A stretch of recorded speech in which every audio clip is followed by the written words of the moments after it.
This image was taken during a quiet morning walk in a local nature reserve. A single branch frozen into the surface of a lake. The sun already strong enough to start melting the ice, turning it into something almost unreal. I purposely shot this image in black and white, and in this video I want to explain why I did this and how it affected my relationship with photography. When I first started photography, I shot a lot of black and white. It was a phase where I experimented the most, trying to understand light, shape, and what actually makes an image work. Back then, I was convinced I already had found my style. But at some point I stopped. Converting images to black and white began to feel artificial, like I was stripping something away instead of committing to a decision. So I stayed with colors for years.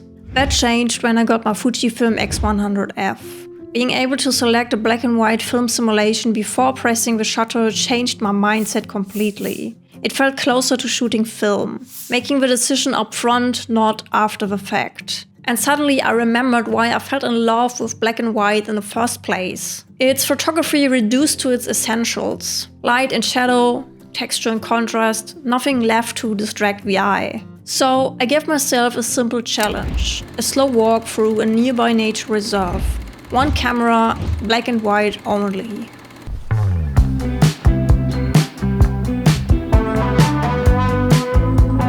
We made our way to a small nature reserve close to our hometown.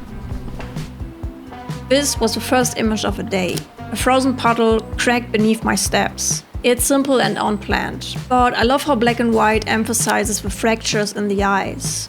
Including my shoes almost happened by accident, but it creates a connection.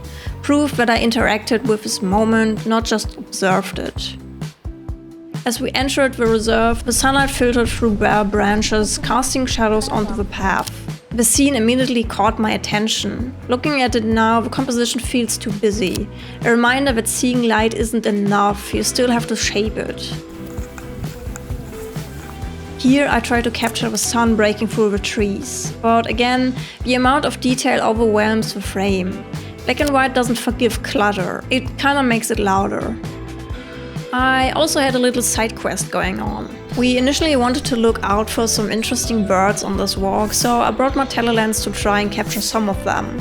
That turned out to be harder than expected, but here are some of my favorite images.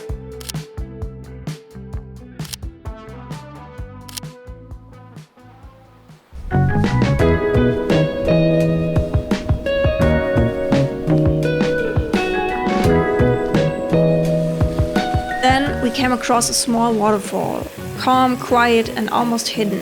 The reflections above pull attention away from the actual subject, but I still like the softness of this image. It feels peaceful, even imperfect.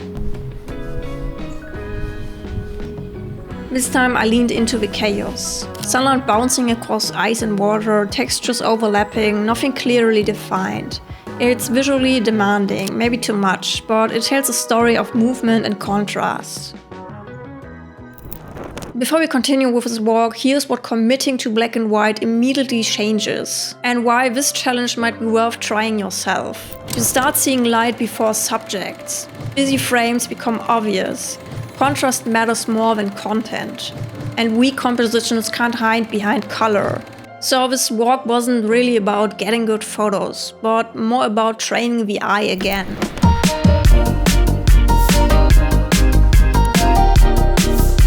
Another shot of a path, but this time focusing on structure instead of shadow. The leading line pulls the eye forward, and the monochrome treatment finally feels effortless here. This is one of the moments where black and white clicked again. At a larger pond, the remaining ice created beautiful textures across the surface. Without color, it feels almost otherworldly, like a landscape from somewhere else entirely. A single stick frozen into the lake, still, quiet. I love how calm this moment felt. Black and white turns it into a meditation rather than the detail. As it was also my wife's birthday, we didn't have that much time since we were expecting her parents for a little birthday coffee later that day. So we already decided to walk back to the parking lot. But on our way back, I also tried to look for some interesting shots and compositions. Through the trees, larger buildings appeared in the distance. Sunlight reflecting off glass made the scene feel surreal. I love the shape of the architecture, but the branches interrupt the composition. I kept wondering what this image would feel like if a building stood alone. This plant stood out immediately, reaching upwards among many others. The contrast between sky and subject is strong, and in monochrome it becomes even more graphic, simple but intentional. At the very end, I noticed these mushrooms growing on a tree. The backlight from the sun reflecting on ice makes the image darker than I'd like. It's not perfect, but it marks the end of the walk. And that was already it. Am I happy with every image? Not really. The conditions were difficult, the landscape challenged me, and black and white made every mistake more visible. But I enjoyed this walk more than I expected. It reminded me that color alone doesn't make a photograph, that composition and light matter more than anything else, and that slowing down is something I've been missing lately.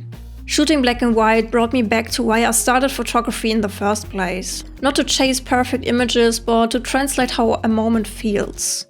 If you feel creatively stuck, try this. One walk, one camera, black and white only.